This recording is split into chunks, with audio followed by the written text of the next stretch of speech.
Good. So again, hi, my name is Mike Cardis. This is Organization Development by Mike Cardis. And today I'm going to walk through the webinar on organization design or trying to design trust attracting organizations.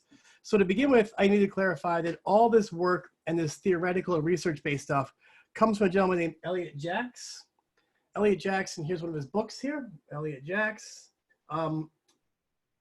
He died in, I think, 2012 or 10 or somewhere in that range.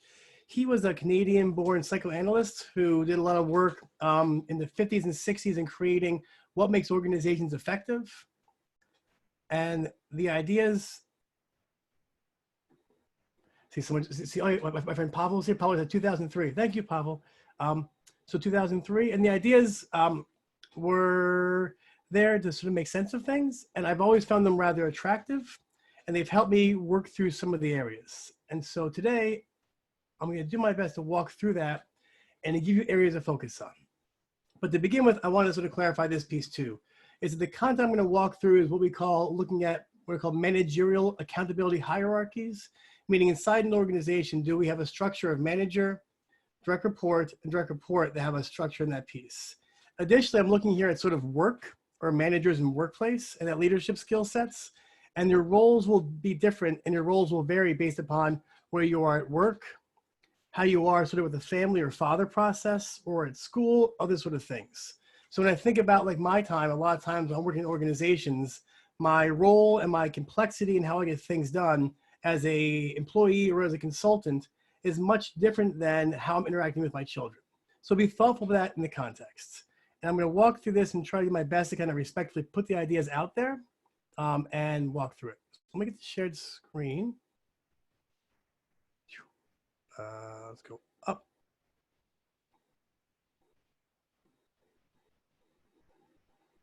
Here is this.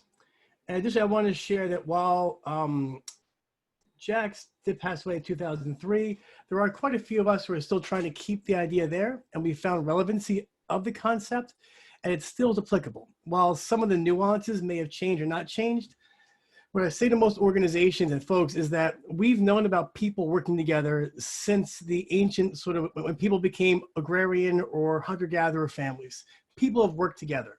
And so while technology may change, and we might have new technology, people are still people when they work together. And how we work together kind of creates this hierarchy or the structure of how things work.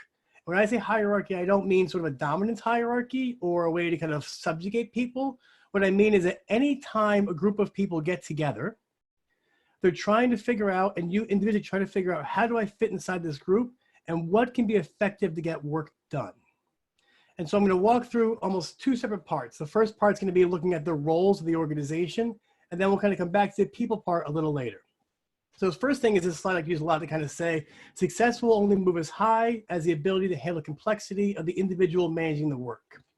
At the core, what that means is that if you have a manager or you yourself are a manager and you can't handle the complexity currently going on, the organization or the team will level set based upon how big that complexity or the complexity management process of that person is.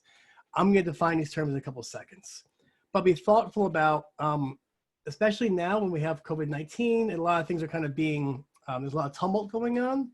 We're seeing some organizations are thriving, they're recognizing patterns, they're getting things done, and some are having a hard time figuring out where to go. And so in a chaos or in a challenge like this, when we say capacity or the individual's ability to handle complexity, it really gets tested. And so I'm going to start off with this slide, and I'll send you this. This actually is from another book. This is from Managing Organizational Complexity, which is a journal of things. And I pulled this up because in some ways we'll see how we have different structures of organizations. And if you start over here, it's sort of what we call totally random without patterns.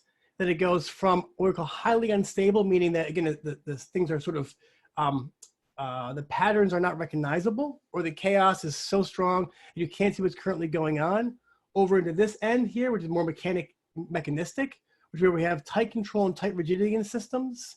And so it's being thoughtful about this. And one thing you'll hear me say the entire time is context. The context of you, the decision maker, or you in the role, really is going to depend upon how you see the organization, how you can make sense of it, and how you can tie it for, and how you can make sense of it moving forward. So one thing that we've seen, and I've been sharing this a lot with my executive teams that I consult with, is saying right now, if we had a hierarchical organization, meaning it was relatively large, we had command and control, we had we had some top-down directives, we had interactions that were mainly dependent, and we wanted to have an outcome of stable incremental changes to make sure things happen. Once we hit a challenge, or once chaos hits our system and destabilizes us, you either kind of shift into more of this complex zone of getting things done. And when we see the complexity hit, and I'll use right now as the example, you may see some individuals in some roles be able to kind of rise up so their capacity gets more extreme, they can get things done, or they may kind of rise down. Now, there's a myriad of factors that will come into that, and we'll touch on those a little later on. But as we're thinking about this, I think this is a nice slide, nice of me thinking about how do we begin to identify our organization and to make sense of things in how we're doing this. So to begin with, here's a sort of pulled concept of complexity. It helps to have at least some kind of definition of how I'm using it.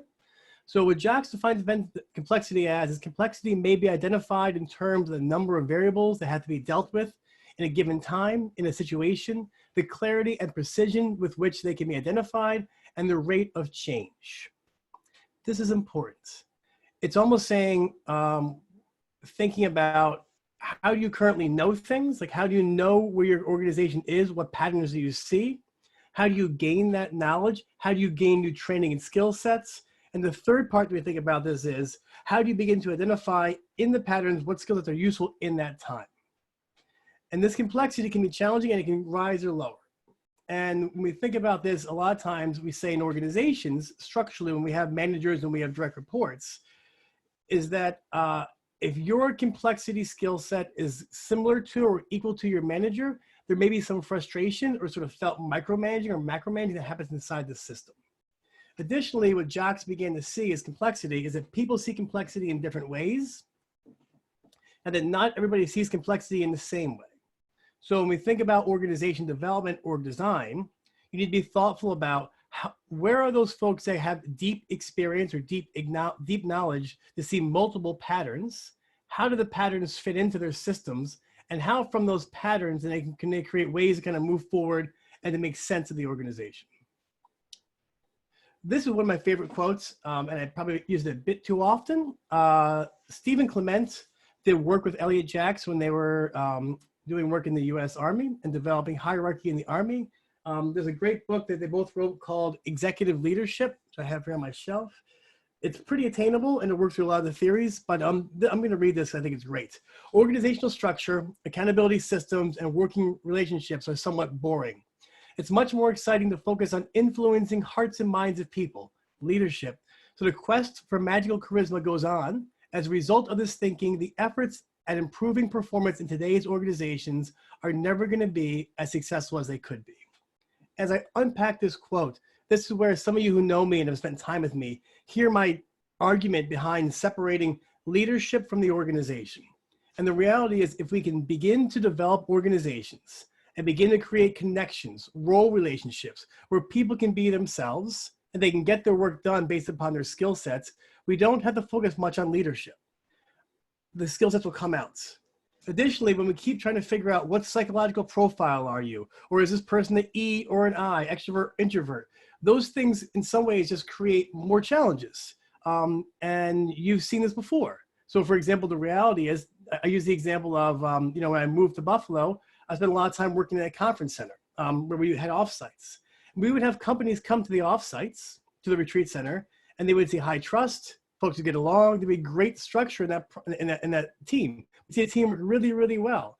The minute they dropped back into their work environment where the structure was the same, nothing ever got better. They kept repeating the patterns over and over again. So we need to be thoughtful about, as opposed to making every individual a high performer, or wishing we could somehow kind of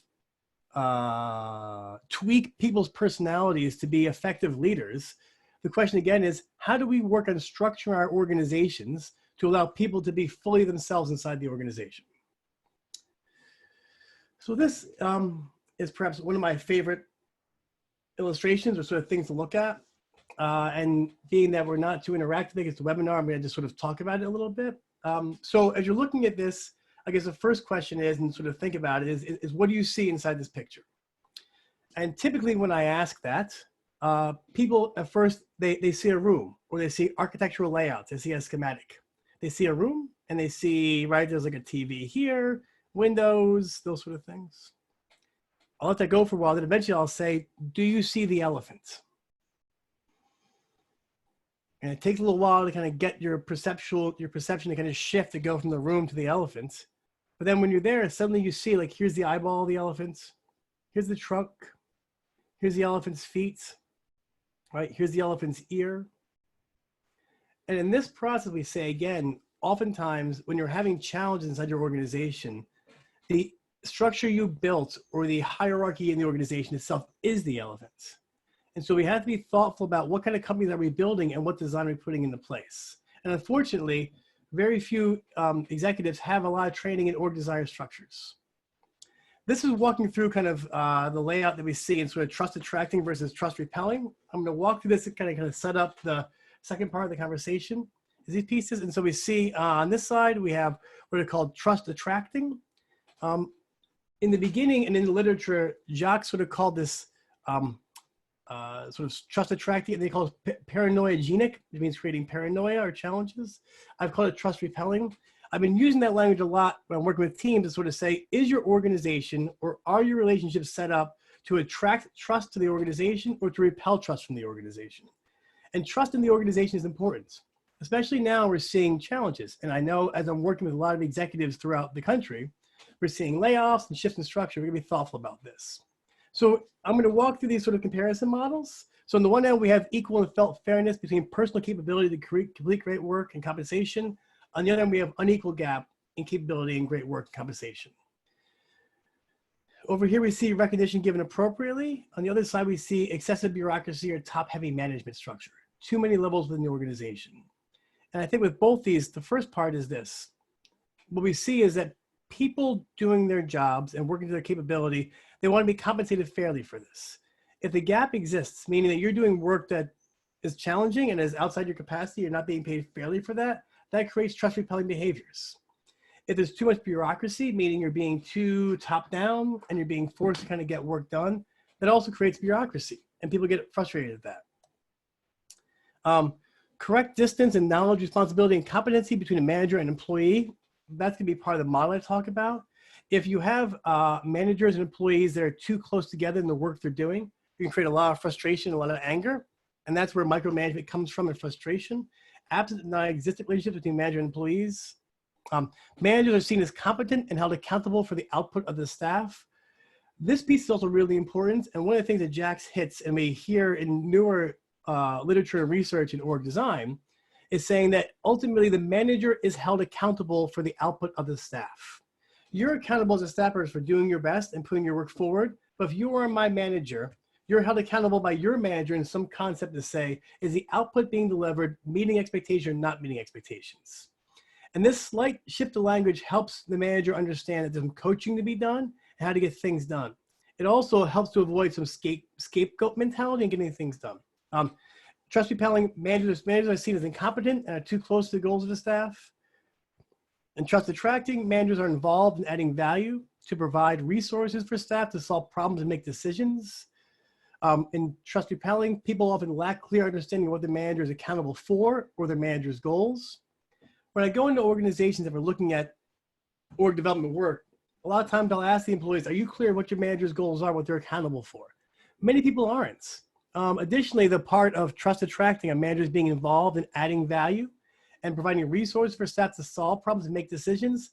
That's how we define what a manager is. As a manager, your job is to provide resources and give people support to make decisions and solve problems. If you're not adding value to the employee, then there's a lot of frustration in that part. We have some defined accountabilities and structures on how work gets done, and we know the authority of what can be done and can't be done. On the other end, there's lack of honest sharing of information.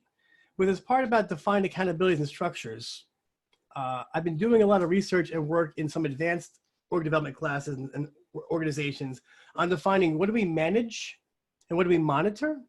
And we're saying in some ways you can manage roles and you can manage expectations, you can manage resources given to people, but monitor are things you look at to kind of see how is the management being effective. So you'd monitor linkages, You monitor how people are responding back to the changes in the organization. And from the monitor, you can sort of be able to kind of figure it out. So as you're thinking about your structure, be thoughtful about what sort of things can you manage. Again, you can have some control over some constraints around. And what do you monitor to see if those constraints are working? Openness to information and what is happening within the organization. As I've been doing a lot of consulting through the pandemic that's currently going on, some organizations are being really good about this. They're sending weekly updates, they're sharing information with staff, staff feels informed. Even if the executive team is not fully aware of what's going on, they're sharing what they know. Because again, most of you have been in companies for a long time, whether you're large or small, you know that if information is not being shared openly and honestly, people will fill in the gaps. They'll begin to identify and they'll make up their own narratives of how things are happening. This last part is excessive reverse Peter principle abuse, tasks delegated too low in the hierarchy, creating a scapegoat mentality. Reverse Peter principle is a term that I sort of almost created maybe 10 years ago. I was looking at this. The Peter principle, for those of you who don't know, a guy named Lawrence Peters, J. Peters, wrote a book. In the book, he said that inside any hierarchy, an individual will be promoted to their highest level of incompetence. And so if you're a good frontline staff, you get promoted to be a manager. You're a good manager, you're going to be a director. Once you hit the director level, your incompetence kicks in and kind of gets stopped in that piece. I call reverse Peter principle, where as a manager, you're delegating tasks too low in the organization and you're creating scapegoat to kind of say, well, I delegated the work to so-and-so to get it done. If they didn't get it done, that's their fault, which also ties back to you being accountable for the output of the staff. So now I'm going to take probably most of the time and work through this structure because I set it up and I want to talk about this and share about some examples inside here. So here's the way we see this. I'll go back to this. So this is laying it out. And what we saw in Requisite Organization, and again, I've retested this. Additionally, just so you guys know, I had a contract for almost 10 years with a military branch of the US military. And we actually had 3,000 officers that were going through us retesting this complexity information process to kind of see how it applies back to the organization. Additionally, I've been doing tests and research inside a large manufacturing facility out of Baltimore. And in Baltimore, we're taking the same concepts and using people who are not me, research team and analysis inside the organization to test these models to see how they currently apply. So this is pretty well researched and tested. So we broke it, so what Jacques did is broke it down into what he calls stratums. The language has changed, and some of you are probably will hear differences in language I use, but language has changed, and we think about it like this. So we have stratum 1, stratum 2, 3, 4, and there's 5 here. And we use the word stratum as if there's sort of geological rock layering. So you'll see this also is strongly influenced by natural science, saying that the layers themselves are not robust enough. We have a crack in the layering system that creates constraints in the work, and you'll see what that means. Moving forward, I'm gonna slow down on this piece and walk through this. Now again, realize I'm sort of saying up and down, not to be pejorative of people being higher or lower, but saying inside an organization, you have to have these roles to be robust to get work done. And additionally, the size of your organization will vary, meaning some of you on the phone, I know, have relatively large organizations that have stratum 5 or 6 CEOs. Some of you are pretty small, you only have 1 or 2 layers. So structurally, I'm gonna walk through 5 layers and talk about that. So in the beginning, we have what are called stratum 1. These are frontline people. So typically frontline folks are people who are customer facing. So in a manufacturing plant, these are your frontline guys. If you're at a nonprofit or human service organization, these are your nurses and frontline staff. In the organization, the stratum they fill and the work they kind of tend to follow are what we call procedures. So think about like Mike, I'm a frontline staff person in a manufacturing firm. Might complete so many X tasks by Y date to this following quality, right? The big thing that I'm focused on, my big focus is pace and quality. Am I moving fast enough? Am I achieving the quality expectations? The value to the organization of the frontline staff is quality. So if you're having quality issues and it's not getting translated, then you have to go back to frontline staff and then make sure they have the tools to get the work done. And one thing that Jax did, which I think is also very interesting, is he began to identify what is the time span. So by time span of discretion, what I mean is the longest goal you'll be expected to complete inside that role using your discretion. And discretionary judgment means you're making your decisions and you're utilizing your tasks. One thing to be thoughtful of is that a decision is not a decision if you fully know all the outcomes. So as humans, as people, what makes us different than AI or algorithms is our discretionary judgment to look at patterns to look at how things worked in the past and to utilize our past and current experiences to make judgments on what we're going to do about the work. So if an obstacle gets in our way, we need to look at the patterns, look at the systems, and discretionarily use our judgment to figure out what is best in that situation. Which is why in some ways we're currently seeing with, for example, self-driving cars, that discretion may not be there, and they have to figure out how do you indoctrinate that discretion inside those pieces. So frontline work, 1 day to 3 months. Typically, this is frontline work. Moving forward, we have work called Stratum 2. These would be managers. The manager work, we would say, is a bit more complex. So when you think about that number of variables, the uncertainty, the ambiguity, or also sometimes we say the felt weight or how heavy the work feels, meaning how much pressure do you feel, it gets a little bigger. Frontline managers, typically 3 months to a year. So here we're looking at schedules, we're looking at developing checklists. This is a world of kind of saying, are things getting done? And here we look at processes. So managers create processes that will inform procedures. Their value is they ensure work gets done. So the reality is they're making sure work gets done. The value to the org is accuracy, completeness, and timeliness. And the issue is going to be on this process, again, is we saw inside the manufacturing plant I'm working inside of, where we have a lot of safety requirements. We actually saw that they're called team leads. So team leads would be the first line managers in this organization. The strong team leads were able to get all the employees through safety training, get the employees to get the work done, and there was no downtime on the belt. The ones that couldn't plan out 3 months to a year, they were stuck in a shorter time frame of getting work done. I mean, they couldn't plan out a 6-month rotation or year rotation, staffing and scheduling. The belt slowed down and productivity then decreased. So thinking about how much pressure can the person handle is really important. Moving through the hierarchy now, we have what we call Stratum 3. These would be people who manage managers. We tend to call these directors. The language itself may change inside your organizations, but typically these are sort of terms we use. Directors tend to go into what we call systems. These are 1 to 2 year timeframes. And systems are things like finance. So for example, finance itself or accounting is a system. When you think about, when you're looking at even accounts receivable, accounts payable, those are systems. When I'm looking at marketing, marketing itself is a system, meaning it's a long-term process you have to think through. And so the goals and the felt weight of a director in organizations at this layer are going to be 1 to 2 years. I mean, again, they're developing systems and operations. And so for example, let's say that we have a mandate from the state where we're going to be forced to change our billing process, or we have a legal requirement that kind of came in and we got to change our legal requirements. Then we have to identify what the system is going to be. The system changes, inform how those systems may change the processes with the managers, and then managers have to begin to identify and figure out how that's going to affect procedures of the frontline staff, and that's where it all fits together. Moving forward, we have what's called Stratum 4. These would be vice presidents or CEOs of small companies. This piece here is incredibly vital. I'll use an example once I get to the end. They integrate multiple systems to make a whole. So their goals are 2 to 5 years. So what they're doing is they're looking at finance, marketing, accounting, process improvement, production, all those things. And their job is to kind of tie together all these multiple systems to make a whole.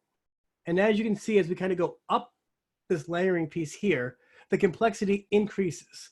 Number of variables, knowledge of those variables, pattern recognition, how they make sense of the individual, all vary in these pieces. And they integrate the system into a whole. The value to the organization is they create connection as a whole, and they interface with strategy. So if this part is weak, meaning that, again, you don't have a vice president getting things done, the structure is hard. Things aren't being integrated. So right now I'm working with an organization that's relatively large. They're doing really well. The CEO is really stressed, mainly because there's no integrators. And so without the integration role, the CEO can't do their work because they're stuck trying to integrate things for the team, which can't create capacity for growth and through challenges and obstacles. And then here, I'm going to sort of stop at this layer because most companies are Stratum 5, unless you're a much larger organization. Stratum 5, these would be CEOs or executive directors of most companies. Most of you are on the phone. These are probably your level of topping things out. They construct a clear, compelling vision. Now, on the side note, there's a question mark there because I've always struggled with, is that the executive director or CEO's job is to create a vision for the organization? And while I've tried to figure it out, the research does bear out, though, that people do want their CEO or their executive person to create some kind of vision of where the agency or the organization is going. So it's important to be slightly visionary in those pieces. It's also important, though, if you are a good Stratum 5 executive, that you're utilizing multiple patterns to make sense of where this vision is going. And back to that earlier slide about mechanical versus hierarchical versus sort of complex, is being able to identify those patterns and move forward. Typically, their goals are 5 to 10 years. So these are kind of looking out in the future, developing these pieces. Their vision must be relevant in the marketplace. So for example, your organization is not going to be relevant in the marketplace if you make wrong decisions or wrong bets, put things in the wrong places. And their value to the organization is to keep you viable in the marketplace. And structurally, this is kind of the foundational layering of organizations. And one of the challenges is that each layer itself has to be sufficiently robust to support the layers above and below it. Meaning that, for example, and some of you may have felt this, if you are a director, Stratum 3 director, and you're developing systems, if the people who report to you or your staff are not, we'll say, big enough or not filling the Stratum 2 roles, meaning they're not getting processes done, ensuring work gets done, that causes a constriction. I'm going to draw this a little bit later, which makes things much slower, and it constrains things in the organization. And that constraint slows everything down. So back to my example earlier that I used about the company I'm currently working with. So again, they have good frontline staff. I've done analysis on those folks. Strong frontline managers, they're okay to get the work done. Director levels are also really strong. Each director has a strong program. We have some challenges in finance we're working on, but there's a strong program. But then the issue is right here. Inside this organization, they're about 120 million in revenue plus or minus per year. Currently, there is no vice president level, meaning that all the directors are really good at developing systems and developing ways to work on their areas or work in their silos to get work done, but there's no integrator piece. And it's important. It's important because what's happening is the CEO now is trying to grow the organization and acquire new companies. And as the CEO is being pulled into developing integration work, meaning they're trying to figure things out, they can't accurately grow and create patterns and processes to move things forward. And so it creates a stuckness. And so when I think about org design and how things work, this typically inside my head, I'm trying to figure out, where are these pieces? How do things fit? And what does it currently look like? I'm going to go to probably one more slide, 2 more slides. I'm going to draw some pictures, then we're going to kind of come back to some more things. So this one thing, if you're thinking about you as a manager and each of these levels of work, there's 4 things that Jack sort of defined as every manager must have in order to be an effective, trustworthy managerial leader. And so I know there are some folks on the call today from like higher education, some folks I've consulted with in the past, and these things may not be appropriate because they may not fit in your organization, but these are things that are important. And what this means, again, if you are my manager and you're going to hold me accountable for the output of my staff, there are certain authorities I have to have in order to keep myself accountable for the process. And the first part is this: authority to reject a subordinate to fill a position. What that means is, let's say, again, you are my manager, I have a team, and you say, Mike, I have this person over here who's been a challenging team member for years. We're going to put them on your team and you're going to turn them around. That's incredibly unfair and challenging. If that person in the organization is known as being challenging to get things done, and you can't say, I don't want that person, then that's hard. Because you know that having that person on your team may slow you down in the structure. But it's important to be big enough. So what I mean, again, is that if you are big enough in your role, that earlier picture, you can work with those people. Second thing is authority to deselect a subordinate after due process. This deselection is a term I've been using a lot lately, and I think it's helpful. It's saying that if you have a person on your team, and so think about, again, you're that Stratum 3 director, and you have, so 1 to 2 years, and you have a manager, 3 months to a year, who is not getting the work done, and they're on your team, you should be able to kind of tell the person or that group, I no longer want that person on that team. Now, deselection itself is a process, and normally in deselection, there is a way of sort of doing training and development, giving updates, clarifying tasks. All those things are important. And eventually there may come a time when you say this person is no longer wanted on my team. Now, in deselection, that means that HR, human resources, then it takes the person to figure out where to put them. Authority to decide task assignments is pretty basic, but structurally, if your manager is level jumping you, or you're level jumping your staff to create task assignments and ask folks what to do, then you're not truly running the organization. You have folks who are doing work for you. At the end, authority to decide personal effectiveness and appraisal and merit recognition. This is also the part of kind of figuring out where things are. So I'm going to just jump to a different slide quickly. And then we're going to do one more thing. Stay with me. So this piece, maybe one of my favorite slides ever. So when you're thinking about the organization, the structures and the layering, one thing to be thoughtful about is this. Number one is going to be, what does the role require for its skill sets? And I talked to a company this morning, and they were trying to figure out, one of their employees just left the organization, went to another job. And this employee was a really good high performer, handled multiple tasks, did multiple work, and they were writing the role description as if that person can be found again somewhere out there in the world. And it's really dangerous if you're looking at your organization and how to structure it and how to fill those roles. To find somebody who fit the exact same person as before is almost impossible. So you have to be thoughtful about, what does the role itself require? And so when we think about the layering structure, and I'll go back to that slide, you got to think about this. But one thing to also be thoughtful about is what happens when somebody is promoted outside their competency or their capacity. So that Peter principle idea I talked about earlier. So if you are working with me, I'm Mike, you're my manager, suddenly you promote me to be a director or to a frontline manager, and I'm having a hard time. There are some cues that we see, or some indicators that you have to be careful of these indicators, because sometimes when I'm working in management training or leadership training, I'll say, the person may not be the issue. The reality is maybe you, their manager, are too small for the role. Maybe you're the issue. So you have to be thoughtful about what things see. But these are typically things that we'll see individuals report back to if they're, we say, over capacity, meaning if the role is too big for them. So when you think about that bucket, they're kind of drowning in the bucket. So the first part is the manager openly starts to complain about the subordinates. So I start coming to you saying, these folks can't get their work done, they're lazy. And that, in some ways, may be an indicator that the folks who are in the roles may be equal to or at a higher level of capacity or complexity than the manager themselves. Manager actively pushes out competent subordinates. Meaning if there are subordinates or staff that are currently in that role, that are doing a relatively good job, and innately we see this from behavior, and I'll come back to that slide in a second, is if the people are too close to me in the goals, and I'm doing 2 to 5 year level work, and people are also similar, then we push folks out. The manager hires subordinates that also lack proper capability for these roles. The manager is excessively over-controlling and micromanaging. They fail to set adequately broad roles for the context of the subordinate work. The manager sets increasingly constraining policies and regulations in order to gain control.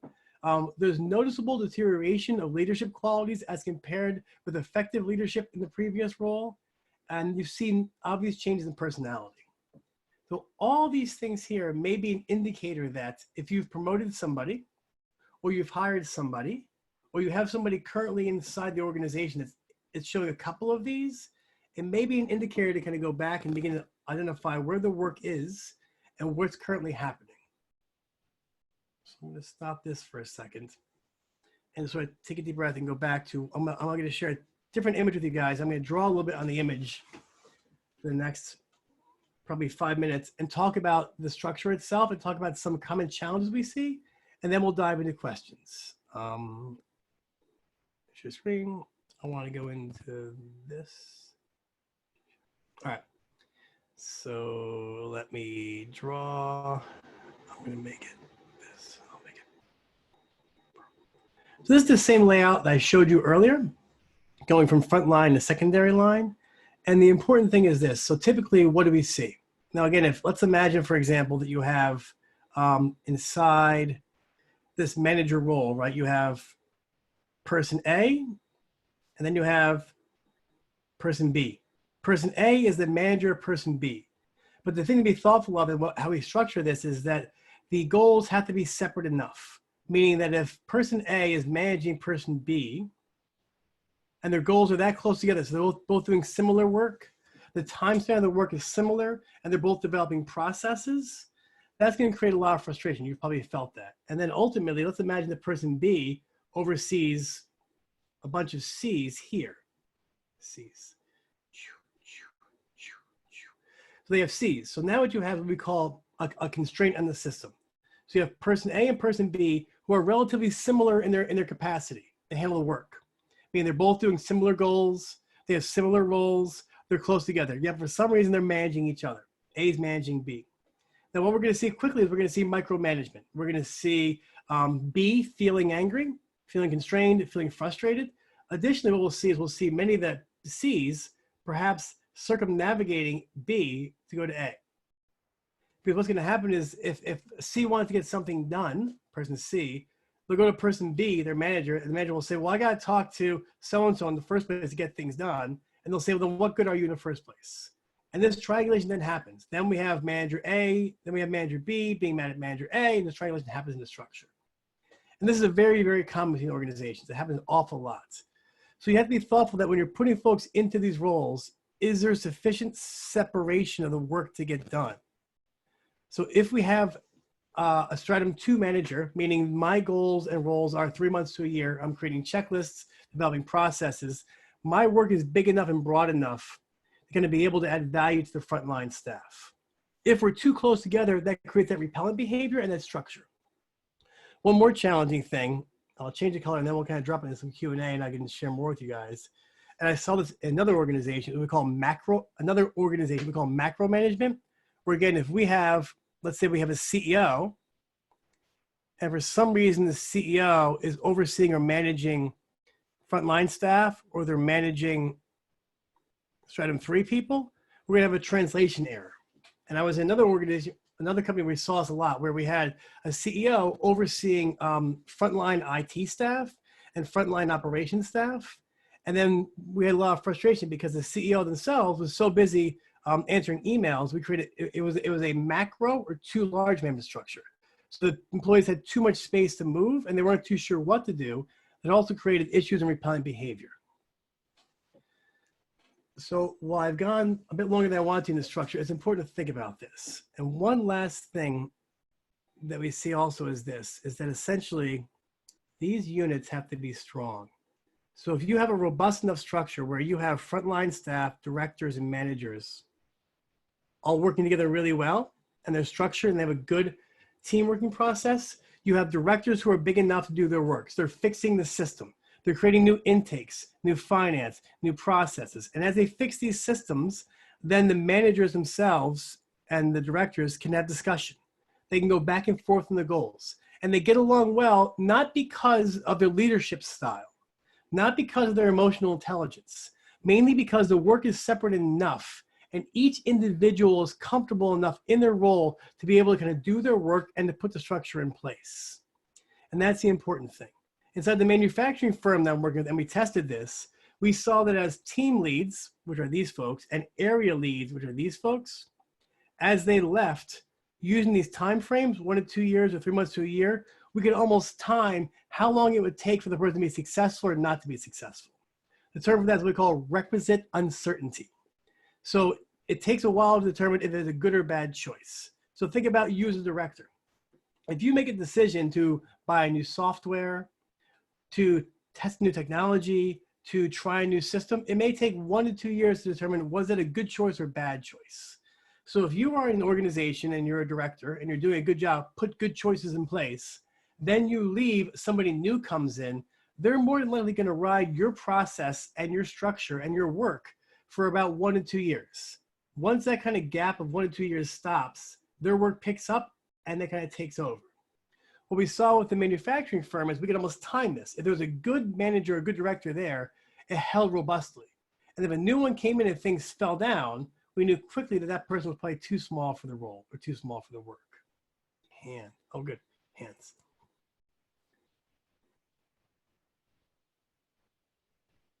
So, oh, hey, Rachel, I just sort of put you on the screen. Do you have a question, Rachel, or do you just want to raise your hand? Yeah, I put it in the chat. Oh, okay, thanks, sorry. Let me just sort of see if it's in there. So I'm going to sort of leave you there. Rachel said, what size companies is this usually for? So Yeah, I mean, give me any size company, it sort of matters with the structure. So let me put back up that slide quickly, and I'll try to my best to answer that.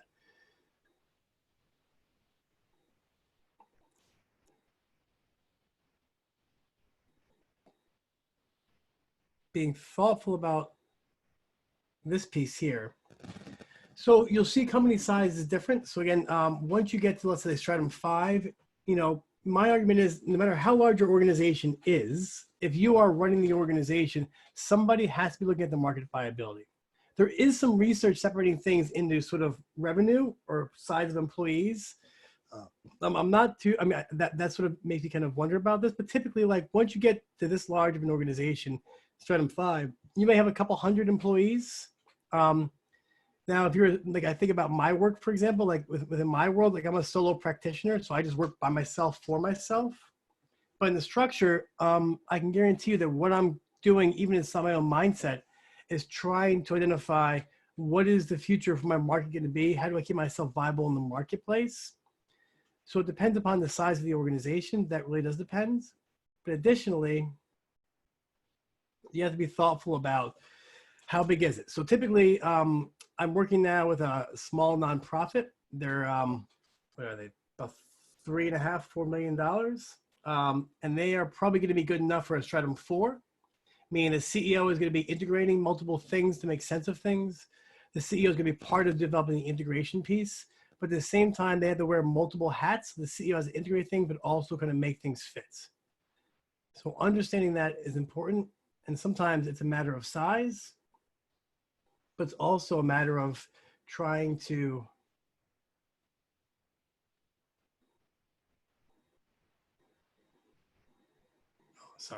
it's also a matter of making things fit. I got another question here. Thank you. Project consulting one of the family-owned conglomerates. So Pavel says, thank you. I'm on a project consulting one of the family-owned conglomerates in the Middle East. In the Middle East. And expect to use these principles. Do you think family businesses could benefit from applying this process also? Yes. We've worked with quite a few family businesses on this concept. So I do work with University of Buffalo here locally. Some of them are family-run companies. And it's the same thing, because again, conceptually, what you're trying to think about is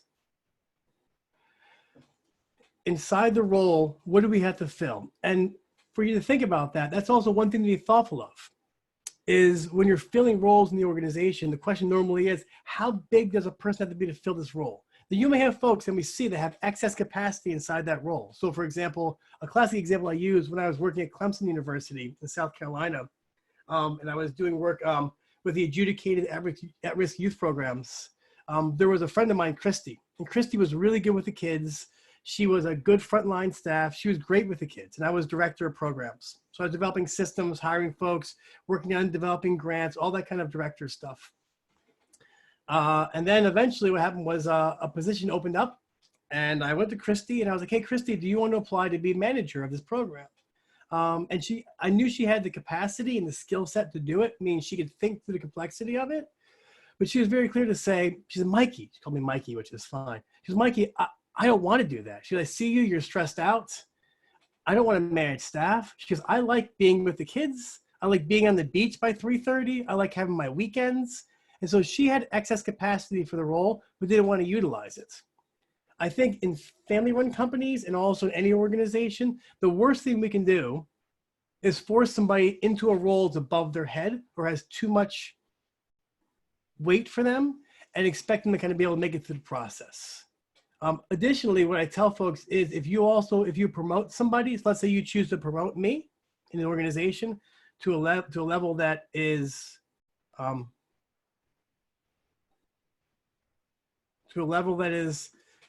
up or beyond my capacity, and you made that choice, but you knew it was going to happen, you have to make sense of that. It's going to be another question. What are the ways you have seen companies prepare an individual to take on a role and to start them above their current level, i.e. time span tolerance? Oh, thanks, John. So there's some ways to do that. One way, and this is from Elliot Jack's work that we do see, is sometimes it's just maturation. So the person has to almost kind of mature or develop the skill sets to get there to make sense of that. The way to prepare the person also is we say by testing them. So when you have people inside an organization, you can give them work to do or skill sets or challenges to take on that will grow their pattern recognition. Because the one important thing about this in the complexity stuff, in that first slide too, is to, sorry, I just want to get back to full screen, is to be able to give the person multiple patterns to make sense of things.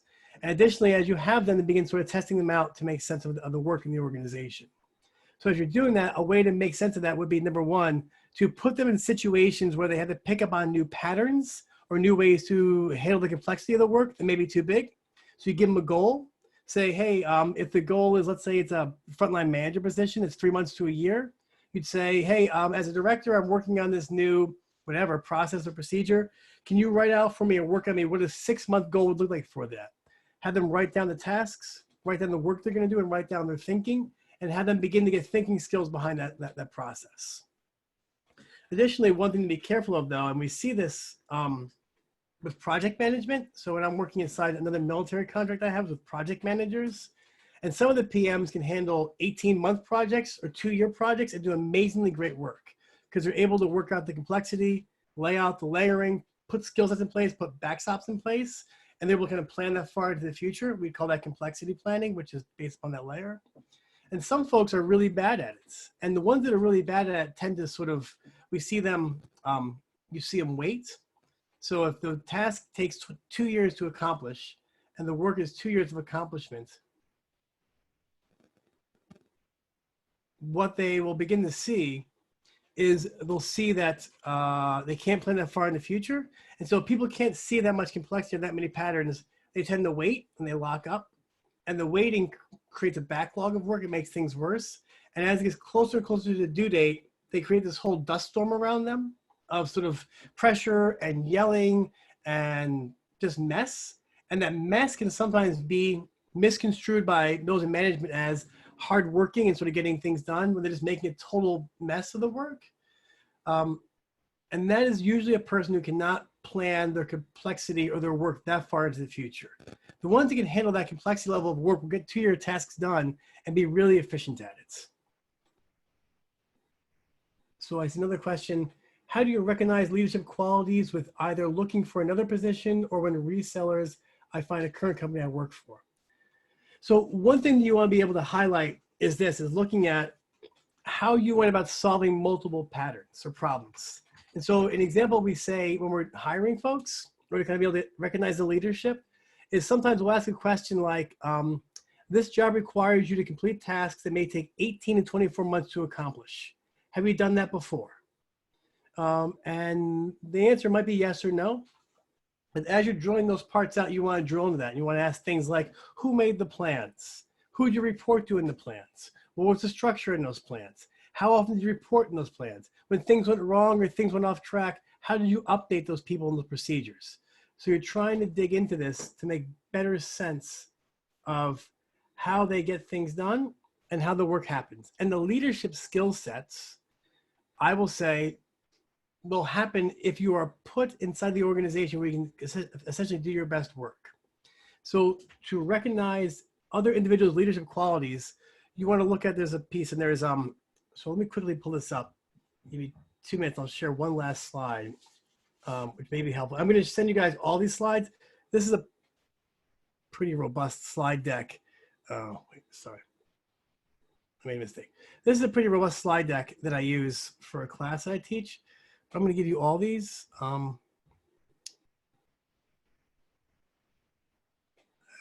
Sorry, let me go into this. So this piece here, this is an older formulation. I know that Jacques updated it, but I still like to use it. This is kind of see how do we find folks that may fit the levels. So this complexity information processing, that's the stratum I showed you as far as the work goes. So is the role going to require stratum 1 level of work, 3 months, 1 day to 3 months, stratum 2 level of work, 3 months to a year, so on and so forth. So you begin to identify what is the current role, how big is the role have to be. The next part we look at is what's called values. So where's my So in this, we have to identify, does the person value the work? So of this, my example normally is, if I'm going to be a manager, do I value managing people? Do I manage holding folks accountable? Do I value telling folks what to do? Do I value the pressure of that? Next part is SKs we call skilled knowledge. Do they have the skills and the knowledge? And there's something to be said for somebody to have deep knowledge about the system. I tend to kind of get a little weird when I think folks think that anybody can be a manager. You have to know the work and you have to have skills to get the work done. But skills can be trained. This next part is the wisdom, meaning do they have the wisdom? And wisdom is sort of, I would almost kind of say, if I want to kind of use a term I don't like very much here, this is the emotional intelligence. Meaning does the person know what to say, how to say, when to say in the role? And wisdom comes from mentoring and training. And the last part is it changes to sort of required behaviors. I still like how Jocks called this as an absence of a negative temperament, meaning do they have any serious personality or behaviors that may exclude them from the task. And this, for example, the negative T in the leadership skill are things like, are they so damn introverted that they can't get out of the office for a little bit? Or are they so extreme on the extroversion scale that they can't shut up and talk to people? Additionally, thinking of negative behaviors that I've actually coached, are they somebody who has such a short temper that they scream and they ruin the entire team esprit de corps, but they're doing really good work? So in the leadership things, I think the leadership question is, how big is the role? What values does the person have to fit that role? Accuracy, timeliness, those sort of things. What skill part is part of the role? What does the wisdom look like? How do we clarify those things? And what is the absent negative temperament inside those pieces? So I think that's an important piece. And I'm going to say that I just realized it's now 1 hour and 5 minutes. So I've gone a little over, so I apologize for that. If there are any more questions, you can please let me know. But I've taken enough of your time. Here's what I'm going to do. I'm going to send you the slides, the content. I'll record the video plus or minus. Additionally, if any questions, reach out to me. I'm happy to kind of slow down and go through this with you and talk to you more in depth about that. Be thoughtful about this. But the core of this, as far as the org design piece goes, realize that again, if you don't have the sufficient layering to get the work done and you're putting people in layers that you know they're too small, you have to accept the extra work as part of the process. And so be thoughtful about that and go back to the slide I shared. And then one thing that we think about is if you are an executive or a CEO and you're hiring people, go into your roles. Look at your roles and say, for example, this is try to 1 role, try to 1 work, 2 role, 3 role. Clarify those pieces. So if you want, that's kind of the end of this talk. My name is Mike Cardis from Organization Development by Mike Cardis. I'll send you the slides and thank you all very much.